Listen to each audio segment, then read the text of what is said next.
rencana Mas Brio untuk etapa kedua? Diperkirakan bulan ini ya atau bulan depan?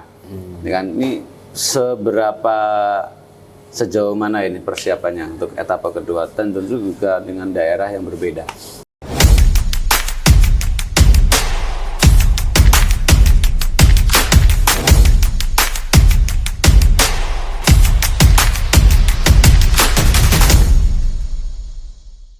Mas, ini kan beda negara, beda bahasa, beda budaya. Hanya terkendala nggak dengan mungkin budaya, bahasa dengan mereka? Kalau bahasa enggak sih sebenarnya. Di Malaysia, Brunei enggak jadi masalah. Kan mirip ya, mirip Melayu. Tapi kalau ya. Thailand kan betul Thailand beda. Memang beda. Thailand kayak rumah makan itu kan tulisannya Thailand semua. Huruf-hurufnya. Ya. Bahasanya juga jarang yang bisa bahasa Inggris. Iya. Malah ada yang bisa bahasa Melayu sebenarnya. Ya, karena perbatasan dekat. Tapi jarang saya ketemu orang yang bisa bahasa Melayu. Terus apa yang dilakukan? Kalau untuk kayak penginapan makan itu ya mungkin tidak masalah ya. Permasalahannya itu hanya ketika saya harus cari rumah makan halal kayak gitu. Iya. Jadi karena di sana mayoritas. Ya, walaupun banyak sebenarnya. Oke. Cuman karena saya tidak bisa baca, akhirnya kan lewat terus. Karena hurufnya itu. Itu. Kadang ada logo bulan bintang itu ada. Atau kita cari yang di dekat masjid itu biasanya ada. Iya. Tapi kemarin ya tanda yang paling mencolok adalah rumah makan yang waiternya berjilbab. Ada paling sehari saya nemu satu gitu. Jadi misalkan ya siang saya dapat, nanti bungkus satu buat backup lah, buat backup. Jadi memang agak-agak susah kalau untuk ya itu karena keterbatasan saya sebenarnya tidak bisa bahasa Thailand kan seperti itu. Nah itu teman-teman berarti tipsnya nih ya, harus bisa bahasa daerah setempat. Kan? Itu yang ya sedikit-sedikit lah. Tapi kan bisa sekarang lewat HP bisa ada translate ya. Itu biasanya saya lakukan di hotel. Kalau di rumah makan paling saya lihat orang makan apa, saya tinggal tunjuk like this. Like this. Ya. Jadi itu. Oke. Jadi nggak bisa lah, kita masih bahasa tubuh kita masih berfungsi dengan baik kalau di sana. Tapi dari menu makanan nggak terlalu masalah ya berarti ya. Menu makan nggak, masih mirip lah, masih mirip Indonesia. Maksudnya tesnya itu masih perbedaannya tidak terlalu jauh. Mungkin di beberapa bagian India Malaysia itu seperti rasa kari itu loh. Lebih itu kan kuat, lebih kuat ya karena India Bangladesh itu kan rasa kari. Iya. Tapi kalau saya nggak terlalu. Di sana ada nasi juga tuh? Ada. Aman kalau itu. Aman. Asia Tenggara masih aman lah. Masih aman ya, karena nasinya juga mirip-mirip kan ya. Karena kita kalau nggak makan nasi kelihatannya lemos gitu ya. Nah ini kan menjaga tubuh biar fit itu kalau pola makan sebenarnya kan kalau kita kan sudah biasa Mas, kayak misalkan saya mau masuk ke negara yang tidak ada beras, jarang beras. Ya. Jadi sebelumnya saya harus membiasakan dulu. Jadi ada training person gitu. Jadi sarapan saya nggak mau nasi. Terus kayak malam nanti apa kayak gitu. Jadi ada makanan pengganti. Jadi kalau di ilmu kayak petualangan kita ada ilmu gizi. Ya. Sebenarnya yang kita cari kan tidak kenyangnya, tapi kalori yang kita butuhkan, protein gitu ya. Jadi ya psikologi tidak makan nasi tidak kenyang sih ya, gitu.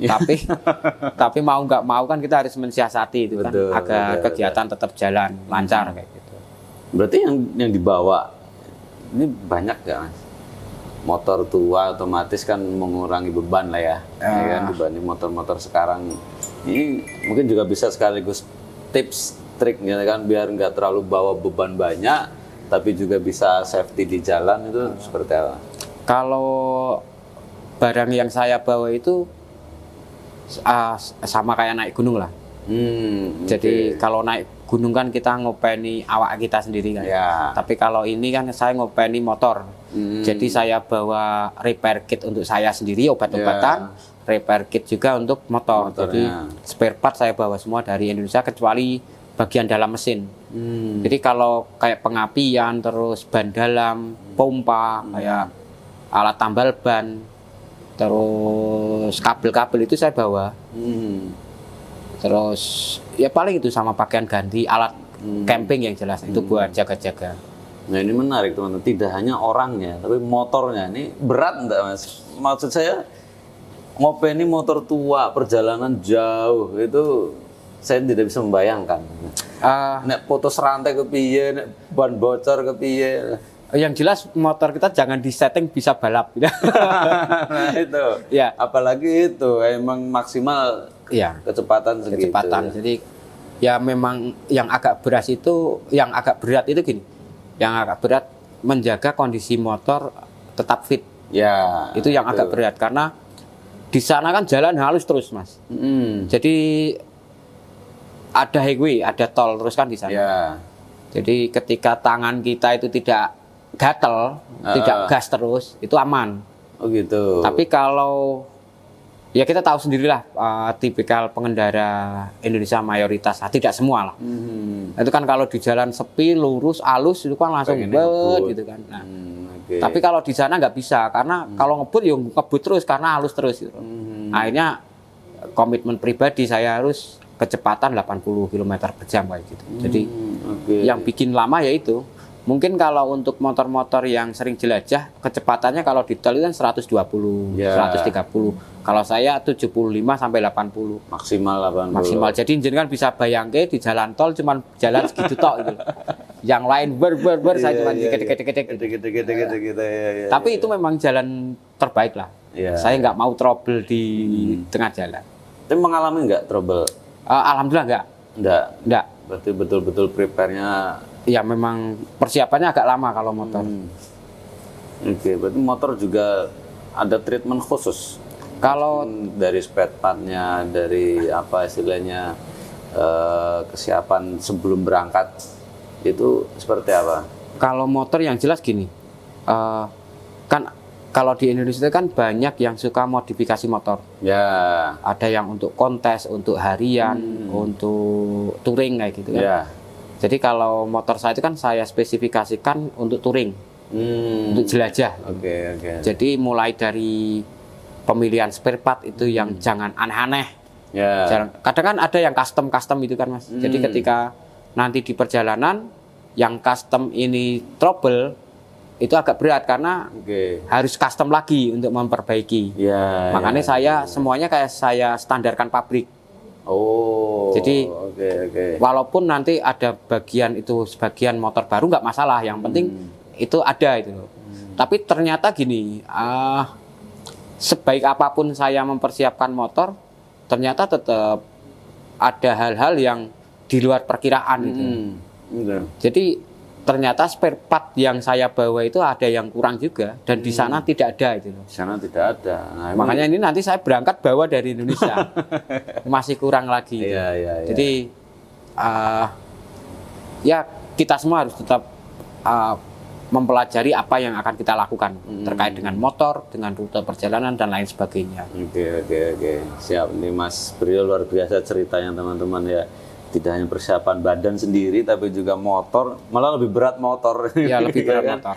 Kalau kita bisa tahu lah ya, tapi kita mengetahui motor ini kan kalau tidak pengalaman akan sulit ya.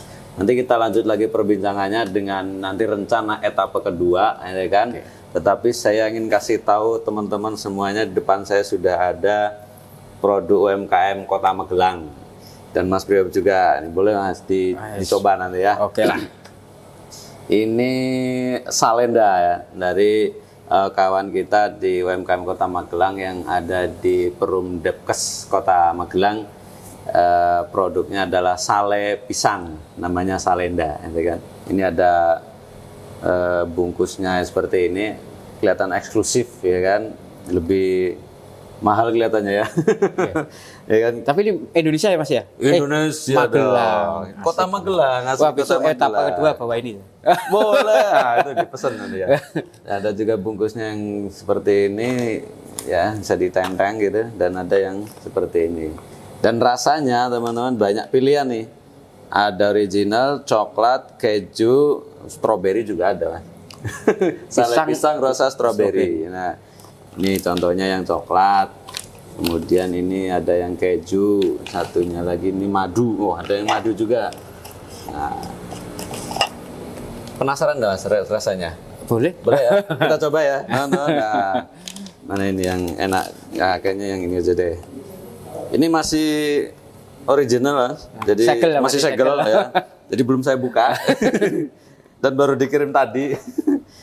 Ini jadi memang program kita, Mas Priyo, untuk mendukung UMKM Kota Magelang dan kota-kota sekitar. Iya. Kita hidup di wilayah Kedu DIY, jadi kita ingin mempromosikan produk UMKM Kota Magelang. Tidak hanya kuliner, ya teman-teman, tidak hanya kuliner, tetapi juga apapun lah, kriya, fashion, craft itu silahkan teman-teman bisa mengirimkan. Ini agak susah nanti juga aja bukannya lah. ini. Nanti aja Mas. Ya, atau cari yang lain lah. Wah, ini juga harus dipotong ini. Balik layar aja lah, biar Ya. lebih ini. Nanti dipersingkat ya videonya.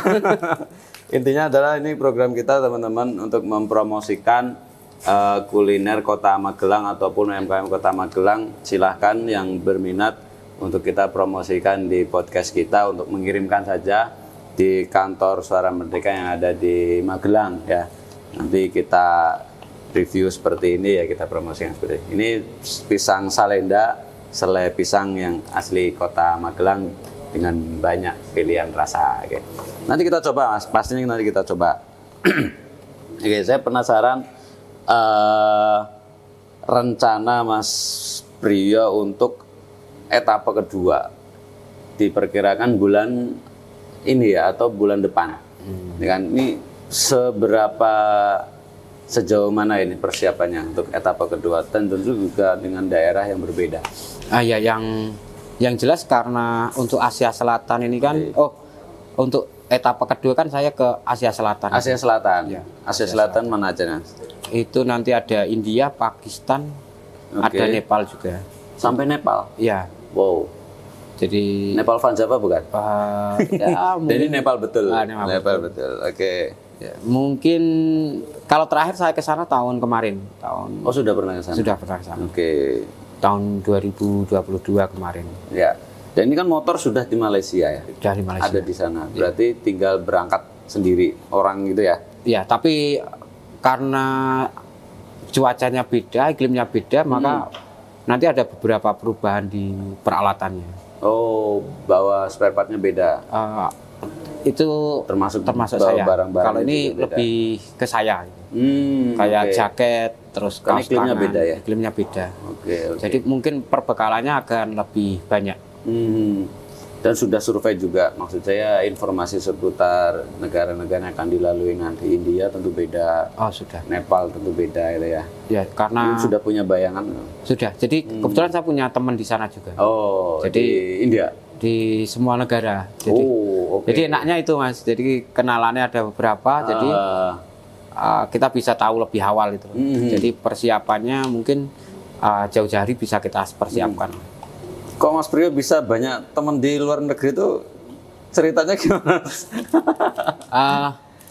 Kalau saya biasanya kalau Nepal saya sering ke sana juga. Oh, Jadi oke. 3 kali ke sana.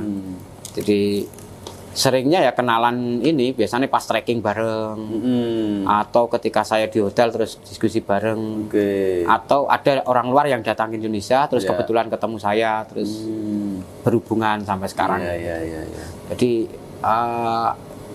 enaknya inilah kita bisa berbaur lah Mas. Berarti Betul. yang penting ini kita bisa berbicara, bercakap, berkomunikasi dengan baik dengan orang lain. Ya enak. Nanti ketika ada apa-apa kita bisa minta tolong atau Ya. kebalikannya seperti itu.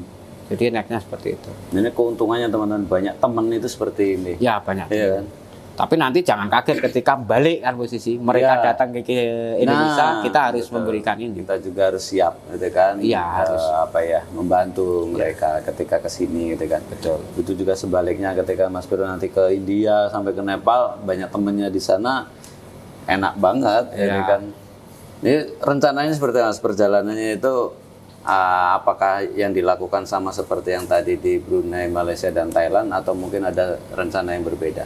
Kalau ini agak berbeda untuk yang ini. Jadi kalau yang di Nepal itu kan lebih terkenal dengan trek Himalaya. Ya, betul. Jadi biasanya kan kalau saya ke sana kan trekking. Nah, ini saya mau naik motor. Jadi ada beberapa kawasan yang di situ saya bisa explore itu. Oke. Sebenarnya bukan mencari hal yang indah sih kalau di sana, Mas. Ya. Indonesia tetap yang paling indah. Tetap indah Indonesia. Kita ke sana cari yang luar biasa. Di sini tidak ada salju, di sana ada salju. Gitu. Itu aja bedanya. Iya. Tentu beda pada saat dulu trekking, ya kan, jalan kaki bersama dengan yang lain, ini membawa motor di cuaca yang berbeda juga, yang dingin juga. Mungkin ada treatment juga untuk yang sepeda motornya ini. Kalau motor ada nanti biasanya nanti di secara mekanik ada. Jadi kalau bahasa teknisnya nanti di setelan karburator. Terus nanti kan asupan BBM-nya ke karburator itu kan kita setting ulang lagi. Jadi itu nanti berpengaruh. Misalkan pagi kan kalau di sana kan kadang -1, -2 kayak gitu kan. Betul. Jadi itu berpengaruh juga. Kalau masalah ini saya berdiskusi dengan teman-teman yang sudah di sana. Jadi mungkin mereka bisa membantu masalah ini. Oke. Kalau secara administrasi sama persis seperti kemarin ya? Administrasi sama, cuman nanti perbedaannya kalau kemarin kan bebas visa. Tapi kalau untuk yang India, Nepal, Pakistan ini kan ada visanya. Tapi VOA kebanyakan. India enggak, ding, India bisa kita urus. Bisa ya. Kalau Nepal VOA, jadi kita ngurusnya di sana. Masih aman lah. Berarti dari Malaysia kemudian naik ke India nanti. India. Iya, ke India. Langsung ke India dan Nepal. Cukup sampai situ atau bablas sampai ke Asia Timur? Kalau etapa Asia Barat sana? Etapa 2 saya hanya masuk sampai Pakistan. Pakistan berarti? Ya, Pakistan. Nanti untuk etapa ketiganya ada lagi. Jadi mau etapa ketiga? Iya, jadi memang rencananya kan motor sudah di luar negeri, saya nggak mau bawa pulang sekalian. Jadi nanti berlanjut terus. Nanti kan ya kalau di Pakistan kan ada Afghanistan, ada Iran kayak gitu kan. Ya kita nggak tahu nanti endingnya kita kemana, kita nggak tahu. Yang jelas karena ini kan memang benar-benar pribadi ya, jadi program saya hanya per etapa lah. Etapa 1 ke sini ya udah selesai. Etapa kedua sini selesai. Jadi saya tidak terlalu mentargetkan yang apa ya, terlalu muluk-muluk lah, saya enggak. Kan. Ya mengikuti alur dulu lah ya. Alur sak kuate, Mas. Sak kuate. Nah, sak kuate ini penting. Nah, ini jadi pertanyaan saya berikutnya ini. Selama perjalanan tentu butuh biaya. Tapi sebelum dijawab, saya pengen ini saya buka. Nah, bisa dicoba Mas Rio. Siap. Ini rasa coklat. Ya, Deka. Kita rasain Mas Rio.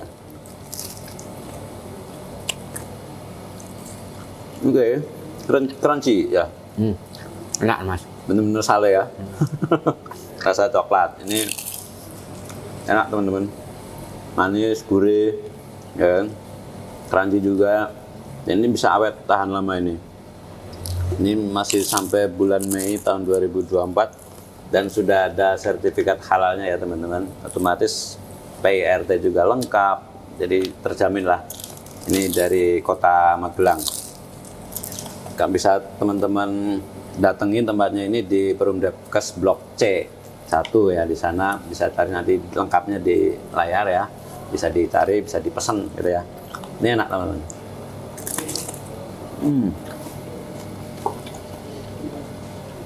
Lanjut lagi Mas Brio. Soal kekuatan tadi.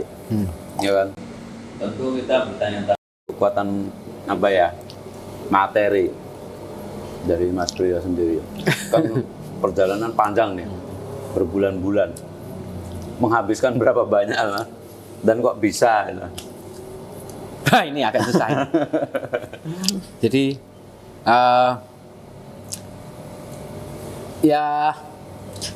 jadi kalau untuk perjalanan ini kan memang pribadi Mas. Untuk yang etapa 1. Kalau etapa yang kedua saya harapkan ada sponsor itu. Nah, oke. Mudah-mudahan. Ya. Jadi untuk yang pertama itu saya sekitar paling cuma di sekitar 50-an. 50 juta. Itu sudah termasuk prepare motornya juga. Jadi sudah sebelum berangkat sampai selama perjalanan. Ya, itu pun masih sisa. Masih sisa. Oke. Ya itu tergantung ini sih sebenarnya apa kayak kita mau berkendara dengan pola seperti apa, berpetualangan dengan pola seperti apa itu. Kalau yang saya lakukan kemarin termasuk irit. Jadi saya tidak terpaku pada hotel yang mewah, mahal itu enggak. Yang penting nyaman itu aja ukurannya. Makanan pun ya saya tidak harus ke restoran yang besar. Itu saya sering malah ke rumah makan yang di gerobak itu malah sering. Malah itu enak gitu. PKL-an ya? Ya, bukan enak ya, mungkin lebih cocok dengan lidah saya. Gitu. Ya. Jadi ya bisa kita siasati lah. Angka itu memang mungkin ketika dilihat agak besar, tapi itu banyak pengeluaran sebelumnya. Jadi sebelum berangkat itu pengeluarannya banyak prepare-nya. Ya kayak administrasi untuk motor itu kan lumayan. Nah, kita harus memberikan uang jaminan juga kan untuk motor.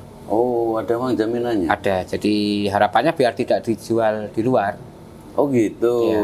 Takutnya pemerintah itu motor itu dijual di luar. Ya. Jadi ada deposito atau jaminan seperti itu. Besar Mas nilainya? Itu persentase dari harga motor. Oh, berapa persen itu? Itu 25%. 25%. Ya. Oke, dari harga motor harga motor saya. Jadi taksiran motor saya ketika berapa? Motor sudah balik lagi ke Indonesia bisa diambil, Pak? Ya, itu bisa diambil. Jadi aman lah nanti. Oke. Baru tahu saya. Ini kalau apa ya, barang atau mungkin tidak hanya motor kali ya.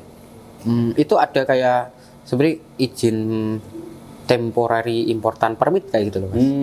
Jadi kayak jadi kan misalkan punya proyek di luar terus harus bawa alat berat dari Indonesia. Nah, itu nanti ada izin permit sementara kayak gitu. Jadi alat-alat seperti itu ada juga izinnya. Tapi masih mudah lah untuk diurus, masih bisa. Jadi nggak terlalu susah juga. Dan nilai-nilai 50 itu masih terbilang apa ya, istilahnya terjangkau lah ya. Dengan perjalanan sepanjang selama itu dengan motor tua. Ya memang ketika pas riding sih nggak terasa, Mas. Makan ya makan, masuk hotel. Tapi sih ketika pulang lihat rekening, wah lumayan juga. Jadi tapi sudah diperkirakan sebelumnya. Sudah, jadi habisnya sudah. Jadi memang gini, kalau perencanaan awal saya itu kan semua saya uangkan semua. Jadi kayak makan sehari 3 kali, terus hotel minimal 500.000 kayak gitu. Jadi semua saya total berapa? Tapi eksekusinya kadang nggak, saya tidak konsisten. Kadang di rencana 500.000 saya cari yang 150.000 kayak gitu. Jadi untuk menghemat biaya. Tapi kalau perencanaan awal harus kita buat. Harus buat ya. Nah itu penting teman. Ini tips juga ya dari Mas Priyo ketika kita bepergian, berpetualang, ya kan. Prepare tidak hanya fisik, motor segala macam, tapi juga keuangan, ya kan. Perkiraan itu perlu sekali ya teman-teman. Dan ini juga untuk persiapan nanti etapa kedua, dan mudah-mudahan ada sponsor. Siapa tahu ada yang minat. Katanya sih sudah ada yang melirik. Ada. Oke. Nah kalau dari lingkungannya Mas Priyo di Magelang ini, seberapa besar dukungan untuk petualangan dari Mas Priyo? Kalau saya dukungan terbesar itu malah dari keluarga. Itu paling istri saya. Jadi istri saya itu terbaik lah. Mendukung banget. Sangat mendukung. Jadi kebetulan seringnya kan saya setahun sekali, Mas. Setahun sekali, kadang sebulan, kadang 2 bulan untuk pergi gitu. Dan istri saya pun tidak mempermasalahkan itu selama kewajiban saya itu masih bisa dilakukan. Nggak mungkin lah ketika rumah kita ini kan kita pergi kan nggak mungkin. Betul. Misalkan saya mau main, misalkan habis 10.000, berarti saya harus punya 20.000. Yang 10.000 kita tinggal gitu loh. Jadi keluarga di rumah. Iya. Jadi secara finansial seperti itu. Terus kebetulan kan kalau saya kerja kan di rumah. Jadi hari-hari saya kan di rumah terus. Jadi boleh tahu apa Mas profesi atau kerjaan? Kalau saya di sipil, bidang sipil. Jadi kayak buat kolam renang, rumah kayak gitu. Swasta ya? Swasta. Jadi sebagian besar di rumah terus. Oke. Jadi nggak masalah ketika saya pergi agak lama. Yang penting yaitu syarat dan ketentuan berlaku itu. Yang ditinggal tidak terlantar. Iya, jelas nggak mungkin lah. Kasarannya seperti itu ya teman-teman, ketika kita pergi dalam tempo yang lama itu kan, apalagi ini kan bukan pekerja. Iya. Ya kan, perginya untuk berpetualang, mencari sesuatu yang mungkin kesenangan, hiburan atau segala macam. Beda kalau perginya kerja itu kan, pulang bawa uang. Ini pergi menghabiskan uang itu kan. Tentu di lingkup kita terdekat, keluarga itu yang harus dipikirkan betul, Mas ya. Betul. Gitu. Kalau enggak ya kita sendiri yang ini, Mas. Tetap berat lah. Nggak Ya, bisa itu. betul. Ya, mudah-mudahan di etapa kedua nanti Mas Priyo bisa mendapatkan sponsor ya. Amin. Untuk bisa mewujudkan etapa kedua dan etapa-etapa berikutnya, dan kita tunggu cerita berikutnya ya dari etapa kedua dari Mas Priyo, seperti apa perjalanannya nanti. Tentu berbeda karena negara yang dikunjungi berbeda. Kalau tadi di Brunei, Malaysia dan Thailand, rencana nanti di Malaysia jelas karena motornya ada di sana ya kan, dan akan ke India sampai Pakistan dan Nepal ya. Negara yang sangat berbeda yang dilalui ya Mas Priyo. Kita tunggu nanti ceritanya berikutnya ya teman-teman. Ikuti terus nanti perjalanan Mas Priyo di jelajahnya ya. Ada temanya nggak sih Mas jelajahnya dengan? Ada. Apa namanya? Anything can go anywhere. I think can do anywhere. Anything. Oh, anything can do anywhere. Berarti bisa melakukan apapun apapun bisa kemanapun gitu. Apapun bisa kemanapun. Ya. Oke, sang petualang kita Mas Priyo yang sudah berkeliling ke Asia masih Tenggara ya berarti ya. Dan rencana nanti di Asia Selatan. Ya, terima kasih Mas Priyo, perbincangan kita hari ini luar biasa, pengalamannya bisa dibagikan semua ke teman-teman. Tips dan triknya tadi juga banyak banget teman-teman, persiapan perjalanan itu seperti apa ya kan, banyak banget tadi intinya itu ya. Dan jangan lupa untuk mendukung terus produk UMKM Indonesia ya, bangga buatan Indonesia. Terima kasih teman-teman sudah menyaksikan episode kita kali ini. Cukup sekian dari saya. Jangan lupa untuk like, komen, dan share. Dan pantengin terus channel kita untuk episode-episode berikutnya. Terima kasih. Assalamualaikum warahmatullahi wabarakatuh. Terima kasih Mas Priyo. Oke, sama-sama. Luar biasa.